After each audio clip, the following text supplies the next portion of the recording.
The stars near Saturn were silent for years. Ever since the Great Burn ended, Earth believed all hope was gone. Billions had died, and the enemy had vanished into the black. No one knew what they were or where they came from. The only thing people knew was they didn't take prisoners. But that was a lie. A girl crashed on Earth one morning. Her escape pod fell into the ocean near Iceland. The sky broke in fire as the ship tore through the clouds. Fishermen found the pod half sunk and full of ice inside. She was curled up, weak and shaking. She had one word on her lips: Hyperion. The medics rushed her to the closest bunker hospital. She didn't speak again for 2 days. Her DNA said she was human, but her blood was mixed with something alien. She had scars in strange places, and memories that didn't belong to a child. Her name was Ava Rin, and when she finally spoke, she said, "They're alive." The others, still alive. On a moon beyond Saturn, Earth's government didn't believe her. They said it was trauma, brain damage, dreams from war. But one woman believed her, Commander Rhea Carter. She had lost her brother during the last space battle, one of the few taken alive when their fleet vanished near the edge of the solar system. Now she had a chance to get him back. Rhea traveled to the old orbital command base and dug through broken records and fragments of deep space logs. She found something strange, a short hidden signal only 6 seconds long sent from the moon Hyperion. It was buried inside radiation, almost invisible. But it was real. A human voice whispered, "Don't forget us." Rhea stared at the screen. Her heart pounded. If what Ava said was true, then thousands of survivors might be trapped in an alien prison, and Earth had forgotten them. She called a meeting with the last living members of the war fleet. Juno, the hacker, Dax, the soldier, Lena, the science officer, and Iris, the AI drone. "I'm not asking you to follow orders," Rhea said. "Asking you to follow me." They didn't speak for a moment. Then Dax stood up. "I followed you into hell before. Let's do it again." Juno smirked. "If the aliens kept humans alive, I want to know why." Lena nodded. "And I want to bring them back." That night, they started building something new. Not a metal ship, not steel or fire or plasma, but something alive, hidden in a forgotten desert bunker. They had stored stolen alien tech, biocores, memory roots, spore-drives. It was dangerous, illegal. It was the reason Rhea was discharged years ago. She opened the vault. The air smelled like old blood and flowers. Inside a glass pod was a seed the size of a human heart, blue, wet, and faintly glowing. "This is it," she whispered. "Our ship." It wasn't just a machine, it was a creature, born from alien DNA and human code. It would grow, learn, bond with a pilot. It would breathe. It would think. It would fight. They planted the seed inside a growth dome, fed it heat, music, human memories. Within 12 hours, it twitched. By day 3, it had formed a body long and smooth like a whale, but with tendrils and eyelights across its skin. It had no mouth, but it made sound pulses of hums that matched human heartbeats. Rhea stood before it. "It's listening," Juno added. "It's learning," Lena said. "It's bonding with you." The ship grew faster when Rhea was near. Its skin glowed brighter. It changed color when she spoke, so she named it Pulse. 1 week later, Pulse opened its body. It formed a cockpit not built, but grown like a ribcage, offering space for its rider. Rhea climbed inside.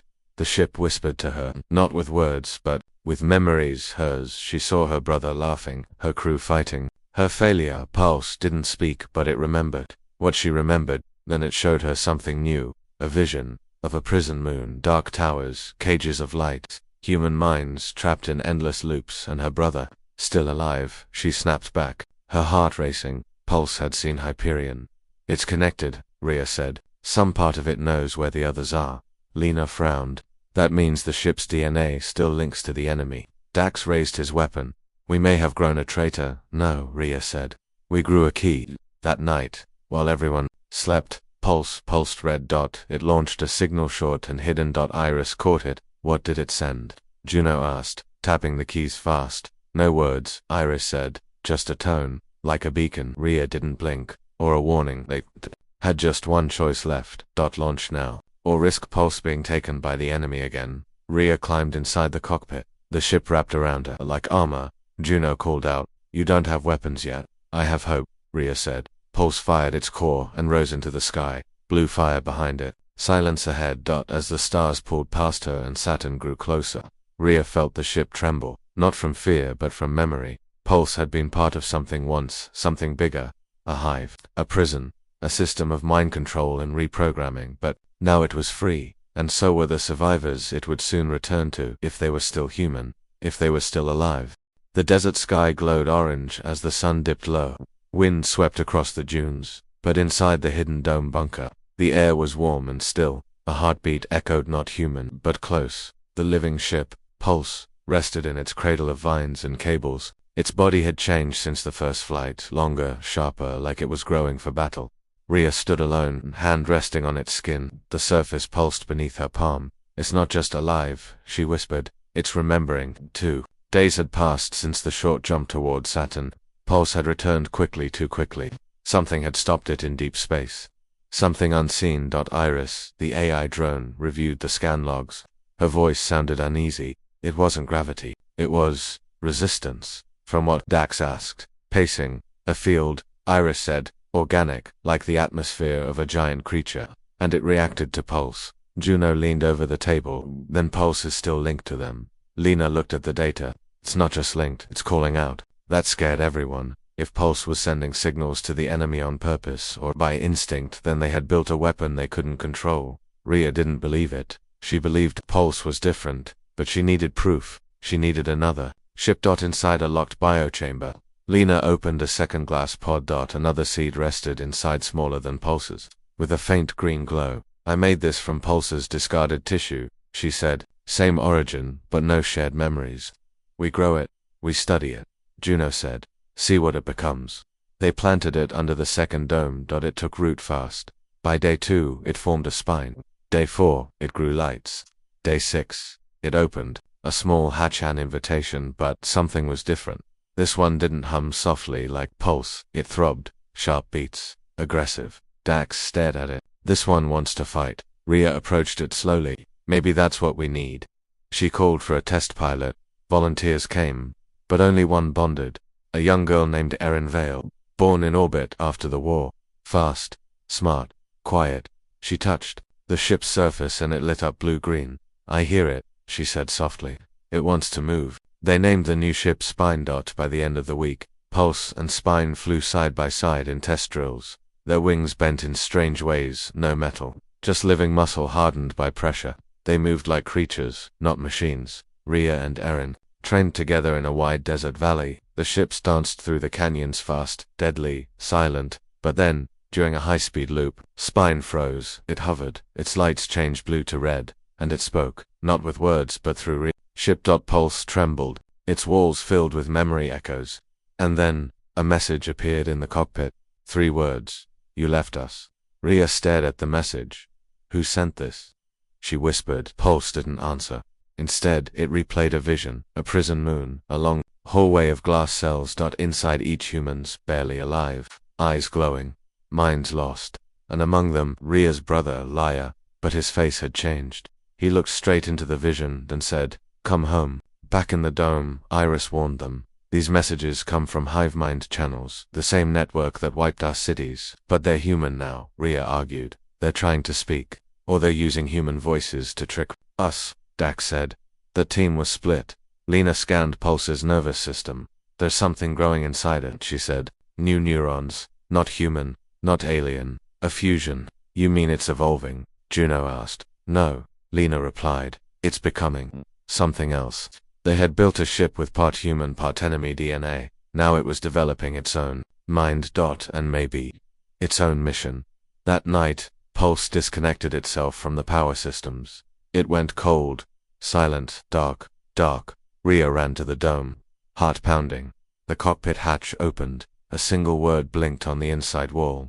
"Choose." She climbed inside. This time, Pulse didn't show her visions, that it showed her paths. 2 of them. 1, a course back to Hyperion, straight into the prison. 2, a new path curved, hidden, leading around the prison, toward a source of power deeper than any star map recorded. "What's there?" she asked. The ship responded with a pulse. Then, a name, the Cradle. No one knew what that meant, but Iris cross-referenced ancient records from captured alien signals. 1 entry matched. The Cradle was the first ship, the Hive's origin, the birthplace of the system that had captured Earth's survivors. Juno stared at the chart. "You want to go there?" "If we understand where it started," Rhea said, "we can understand how to stop it." But Dax shook his head. You're walking into a god's memory. Then I'll be the first human to see it, she said. The mission was set. 2 ships. 2 pilots. 1 goal. 2. Trace the path of the hive. To learn its secrets, to bring the survivors home. And maybe 2 free pulse from the shadow of its past. As pulse and spine rose into the upper atmosphere again. Earth watched with silent hope. The bioships had become more than machines. They were symbols. Of life, of memory, of something new, being born. The stars between Saturn and Uranus looked quiet, cold, empty. But deep in that space, something moved. A forgotten signal blinked once every 60 seconds. It was old, slow, and human. It came from a ship Earth had lost. Then another blinked, and another 10, 20, then 30 signals. All together, all from the dead fleet. Inside Pulse, Commander Rhea Carter stared at the scanner. It's them. Juno's voice cracked over. Comes that fleet vanished 2 years ago. Everyone assumed it was destroyed in the last battle. Rhea tightened her grip on the controls. It wasn't destroyed. It was taken. Flying beside her, Erin's voice came through from spine. Are we going in? Pulse answered before Rhea could. The ship leaned forward, its body humming louder. It remembered something. It wanted to return. They entered the zone slowly. The ships floated in loose formation, like skeletons frozen in a graveyard. Their hulls were intact. No signs of damage. But no crew either. I'm scanning biosigns, Iris said from base. Wait, that can't be right. What? Juno asked. There are life signals. But they're inside the walls. Rhea and Erin boarded the first ghost ship. It was dark, cold, quiet, inside. Vines ran along the walls, thick and pulsing like veins. Strange growths covered the floor. Lights blinked faintly under organic layers. They walked slowly, weapons ready. A shape moved. Rhea raised her gun. Show yourself. From the shadows, a figure stepped out. Human, thin, pale, wearing an old Earth flight suit. Lieutenant Corrin, Rhea asked. Shocked, he turned. His eyes were glowing blue. We're alive, he said. Then he smiled. But we're not who we were. Back on Pulse. Warning lights flashed. The living ship hissed. Its skin shifted, colored dark red. A defense reflex. Spine backed away. Rhea's voice came through the crew. They're not hostile, but they're not normal. They've been altered, Erin said. Corrin explained. After their fleet vanished, they were pulled into a hive field. The ships were infested. Not with bugs or machines, but with ideas. The hive didn't just control ships. It rewrote people, piece by piece. The crew's minds were reshaped. Memories pulled apart. Rebuilt with logic. They were given purpose to become carriers. Invaders, not soldiers. Seeds. Each ship was now a seed ship, ready to spread the hive's reach. Rhea asked, why didn't they attack Earth? They weren't ready, Corrin said. And now you're here. Rhea tried to reach him to pull him back. Corrin, you're still human. You can fight it. He smiled. I don't want to. And then the ship's walls closed behind her. A trap. She fired. Erin hit the outer walls with spines, plasma pulses. The organic shell cracked. Pulse blasted an energy shock that shattered the doorway. Rhea escaped. Barely. But now she knew the truth. The hive didn't kill their prisoners. It converted them back. In orbit, Pulse replayed visions again.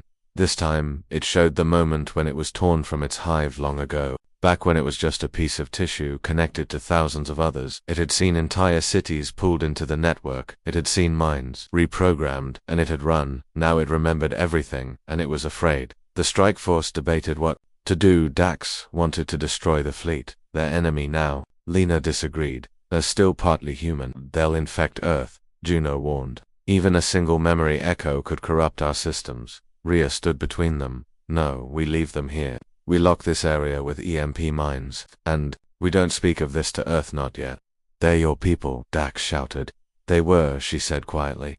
Now there's something else. That night, as Pulse rested in the shadow of Uranus, it sent a private signal to Rhea. One line of text appeared in her cockpit. I am not only a ship. She leaned forward. Then what are you?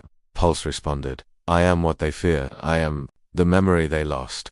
I am the piece that broke free, Rhea whispered. You were one of them. And Pulse replied, no, I was made to become their end. The moon, Hyperion, did not spin like other moons. It twisted. Its surface shifted in pulses, slow and unnatural, as if it was breathing.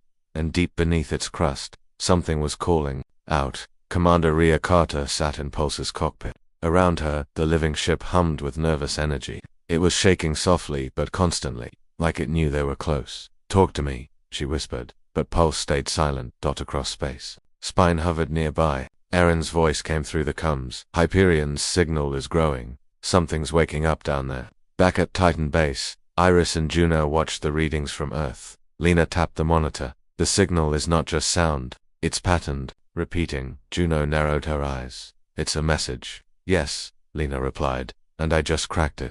They leaned in. The message said, help us, before we forget who we are. They had arrived at the edge of the prison moon, from orbit. Hyperion looked like a ruined graveyard, broken towers, burnt craters, and lightning storms that never ended. But the readings were clear. There was life below, thousands of small signals too weak to be full humans, but too strong to be machines. The survivors were down there, still alive, still trapped. Rhea took a breath. We're going in.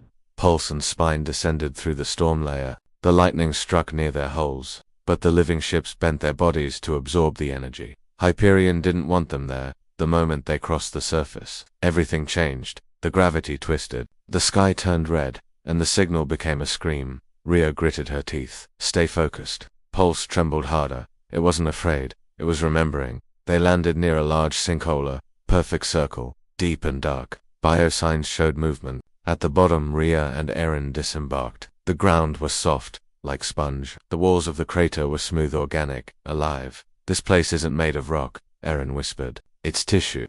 They dropped a light drone. It went 300 meters down before it stopped. The feed shook, then cleared. And showed a tunnel made of glowing human skin with thousands of faces. Frozen inside, mouths open, eyes closed. Those are the survivors, Rhea said, her voice shaking. They're not dead, Erin whispered. They're dreaming. They entered the tunnel. The walls pulsed with heartbeat rhythm. The faces didn't move, but soft whispers echoed all around. Help me. Remember my name. Don't wake up. They reached a chamber deep below. Inside, they found cages, dozens, each glowing with red light. In each cage was a human body. And a mirror. The mirrors showed memories. One showed Earth's skies. One showed a child's bedroom. One showed a battlefield. They're not just holding the bodies, Rhea said. They're storing the souls, Erin replied. Each prisoner was caught in a memory loop, forever reliving the same moment. That's how the hive kept them calm, how it stopped them from resisting. One cage stood out. Inside was a young man, sitting still. His eyes were open. He saw them. Rhea, he said. She froze. Liar.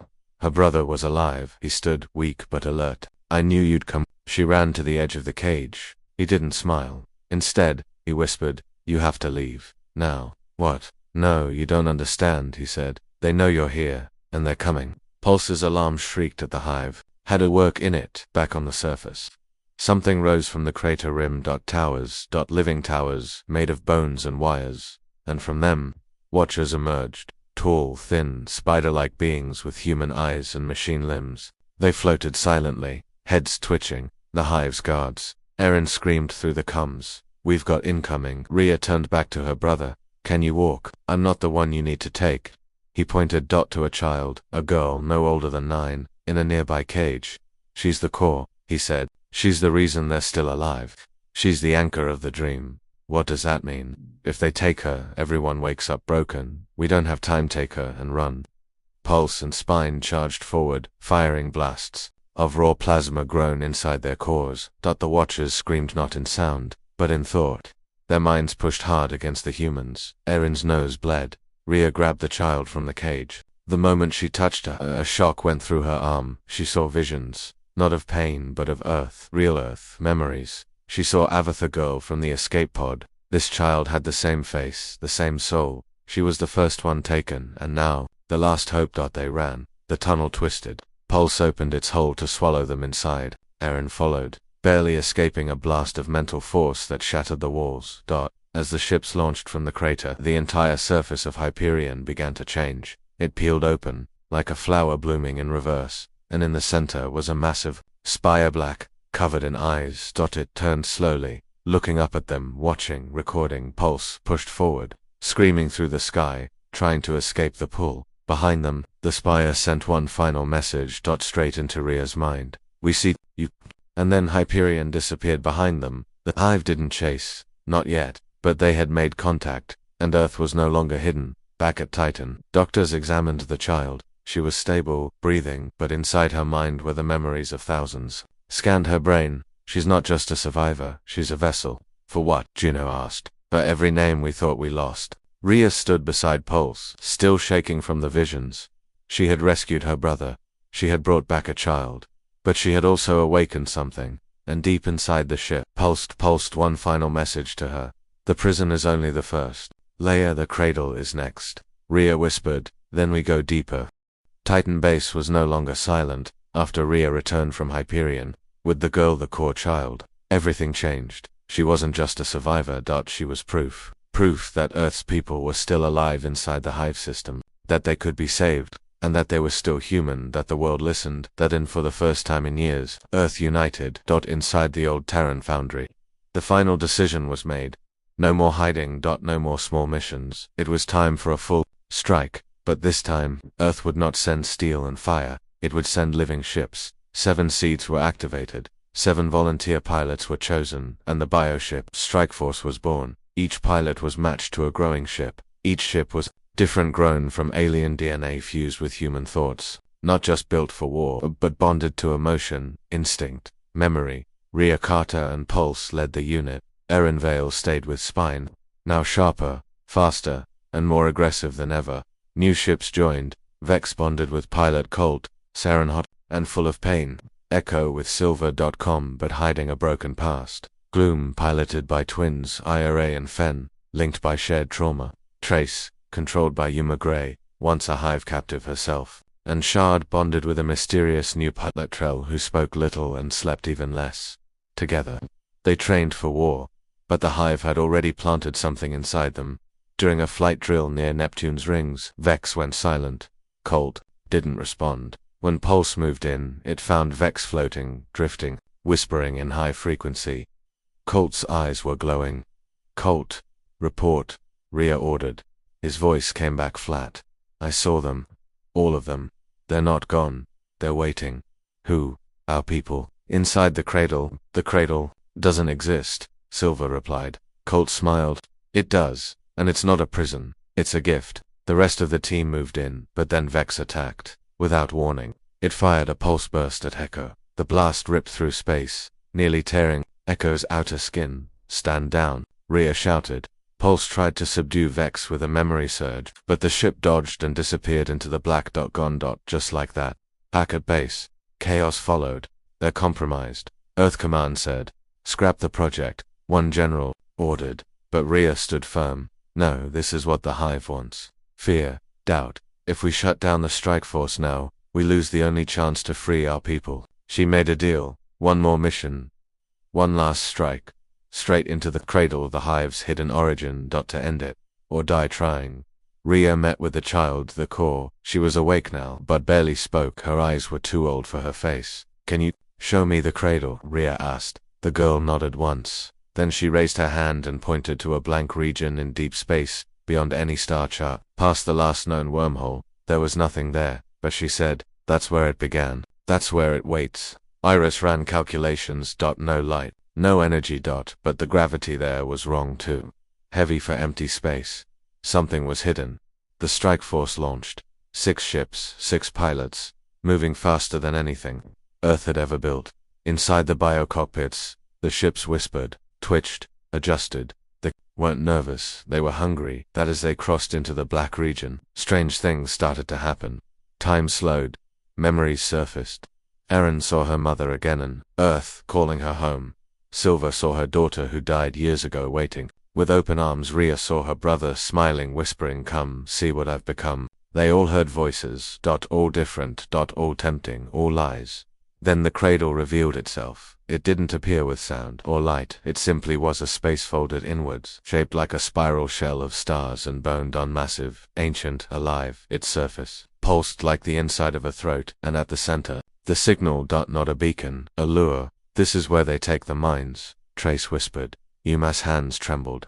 It's not just a prison, it's a dream machine. It copies everything we are, and it uses us to build more, Rhea added suddenly. A new voice came. Colt. His ship Vex appeared from the side, but his face was not his anymore. His skin shimmered with thin silver webbing. His voice echoed, welcome home. Fire, Rhea ordered. Pulse sent a charged memory burst. Spine struck with a cutting beam, but Vex was faster, and the cradle responded. tendrils of matter part light, part bone stretched out. They pulled at the bio-ships. They didn't want to destroy them, they wanted to absorb them. Pulse fought back. Its body split into twin layers, releasing pure memory, the one weapon the Hive feared. Human thought, pain, joy, love. The cradle shrieked, its surface rippled. Now, Rhea shouted. The Strikeforce launched a combined attack. Energy, emotion, memory. Not just weapons. Truth. The cradle cracked open, and inside were the missing millions of minds. But not all human. Some were lost, some were becoming new gods. And among them, Rhea's brother, smiling, waiting. Earth's sky changed in one night. First, it started with whispers, random signals, strange dreams. People across the planet woke up with the same words in their minds. We are coming. Then, at 3:14 UTC, something appeared above the atmosphere, a dark shape, the size of a city. Round, silent breathing, a living moon. It wasn't a meteor, it wasn't a ship, it was a cedar, and it had come to turn Earth into the next cradle. In Titan control, alarms screamed. Iris spun through data feeds. It bypassed all satellite scans. It grew from nothing. Juno shouted, "How is that possible?" Lena stared at the monitor. It wasn't sent, it was born. Rhea, still aboard Pulse, saw the footage. She knew exactly what it meant. The Hive isn't hiding anymore. Strikeforce was recalled from cradle orbit, all except Colt. Vex never responded. They left him behind, or so they thought. On the way back, Yuma, pilot of Trace, began acting strange. She spoke less. She flinched at sounds no one else heard. Inside her ship, the walls pulsed with the wrong color, deep purple, like the veins on Hyperion. Eren noticed first. She's infected, she told Rhea, but Rhea hesitated. Yuma was a survivor, a good pilot. She had escaped the Hive once. What if she was just scared? Then Pulse delivered a private message to Rhea's cockpit. She's not scared, she's listening. They landed in low orbit to plan the defense of Earth. The cedar hovered just outside the atmosphere, silent, unmoving. But under it, strange things were already happening. Power plants failed, oceans shifted, dreams spread. Thousands of humans started collapsing into coma-like states, and from their eyes, a signal pulsed. The same rhythm as Hyperion, the same whisper, join, return, sleep. Earth had 48 hours before collapse. Rhea stood before the Defense Council. The Hive is using memory as a weapon. It's not bombs, it's thoughts. It spreads. Through emotion, through regret, through dreams. What's the solution? A general asked. Rhea said, we fight it with the same thing but stronger. Hope, truth, pain, love, all of it. They're not just weapons anymore, she said. They're memories, and we'll make them hurt. Strikeforce launched again. 6 ships, but one was wrong. Trace, flown by Yuma, wasn't responding normally. She flew behind, silent eyes cold. Spine kept its distance. She's turned, Eren warned again. Still, Rhea hesitated, until it was too late. Over Earth's upper orbit, Trace attacked. It didn't fire weapons. It sent a wave of thought broadcasts from the Hive. A perfect, clean dream. No pain, no loss. Just endless peace. It hit Gloom first. The twins inside screamed, then went silent. Their ship stopped moving, like a statue. Next, Trace turned toward Echo. Silver fought back, her ship pulsing hard with childhood memories. But it wasn't enough. Trace moved to strike again. Then Spine dove in. Blades of hardened emotion, raw anger, rage, betrayal cut through Trace's broadcast. It cracked. Pulse followed with a direct mind blast. Memories of war, loss, sacrifice. Trace convulsed. Voice came through, barely human. You don't understand. It's better there. Then she vanished into the SEEDER. Gone. Earth's leaders now understood this wasn't a normal invasion. It was an infection of the soul. The Cedar wasn't here to fight. It was here to transform, to turn Earth into a memory farm, a dream world. Every human would forget who they were. And feed the Hive forever. Strikeforce made a choice. They wouldn't wait. They would take the fight inside the Cedar. The ships recharged, repaired. Silver cried in silence. Eren sharpened her anger. Rhea stood alone. Pulse sent her a memory, not hers, but from the core child. She saw Earth in the future, covered in roots. Sky dark. Humans dreaming forever in golden pods. Smiling, empty. Pulse showed her one word: tomorrow. She shook her head. No, not if we stop it now. The final launch began. Strikeforce headed straight for the Cedar's heart, and deep inside, something familiar waited. A voice. Colt's, welcome back. But his voice was layered now with others, twisted, soft, gentle, empty. Rhea whispered, we're not here to listen. And Pulse replied, "We're here to burn the sky." The cedar opened like a flower, not with metal doors or alarms but with silence. Petals of black bone peeled away, letting the Strikeforce in. The moment they entered, their ships changed. Pulse slowed down, spine dimmed. Echo twisted its wings, as if confused. This wasn't space anymore, it was a mind, a giant, breathing mind. Inside the cedar was not darkness, it was memory. Buildings from Earth floated in the air, twisted and glowing. A broken school, a flooded market, a field full of frozen birds. None of it was real, but all of it had been copied. Silver whispered, "They took our past and made it their home." Pulse flew deeper. As they reached the inner zone, they found the core prison. A tower of floating cages, spiraling upward. Each cage held a person. Each person dreamed, smiling, still, alive, but wrong. "These are the sleepers," Rhea said. "Taken during the last war." Eren scanned one pod. The brain activity is too perfect. No pain, no spikes, just endless dreams. They reached a platform. Lior stood there, his brother. His eyes were bright, calm. "You finally made it," he said. Rhea stepped forward. "I'm here to take you home." But he shook his head. "I am home." Silver raised her weapon. "He's infected." "No," Liar said, smiling. "I'm enlightened." He pointed up at the tower. "Every soul here lives in their favorite moment. No fear, no hunger, no death." Eren replied, "No freedom. They don't want it," Liar said. "I didn't want it." Rhea clenched her fists. "Then why call me? Why leave the signal?" "I didn't," he said. "She did." He pointed past the tower. To a single pod, different from the rest. Black, pulsing, guarded by watchers. The core child's twin, not a clone, not a copy, but the original source of the Hive's signal. "She created it," Liar said. "By accident. She survived their machine, and turned it into a voice. She called for help," Rhea whispered, "and the Hive heard her. It copied her, loved her, built everything around her memory." The team moved closer to the pod, but the watchers moved too. Spine launched blades quick, clean. Echo fired light beams. Pulse struck with a focused thought blast images of Earth's war. Cities falling, friends dying. The watchers screamed and dissolved. Rhea reached a pod. Inside was a girl, maybe 9 years old. Her body was still, but her mind was everywhere. Pulse trembled. "She's not asleep," Rhea said. "She is the cedar." Lena's voice came through. "Comes from Earth. The Hive's signal is changing, slowing down. They're weakening." Iris added, "You found the source." But then a second voice spoke from inside the pod. "You shouldn't have come." It wasn't the child's voice, it was cold. He stepped out from the shadow. Except it wasn't him. His skin was like silk. His mouth didn't move when he spoke. "You think you're saving them," he said. "But they begged for this." "You're a lie," Eren snapped. "I am peace," he replied. "You're a cage," Rhea said. He smiled. "Then let's see who wants out." Suddenly, the tower cracked. All the dreamers inside screamed. The memories began to shift, turning into nightmares, flames, floods, lost children. The Hive was waking them, using fear to crush the intruders. The sleepers screamed louder, and then some began to open their eyes. Their faces were not the same, that their minds had merged with the Hive. Half human, half dream, and very angry. They attacked. Silver cried out as one leaped onto Echo.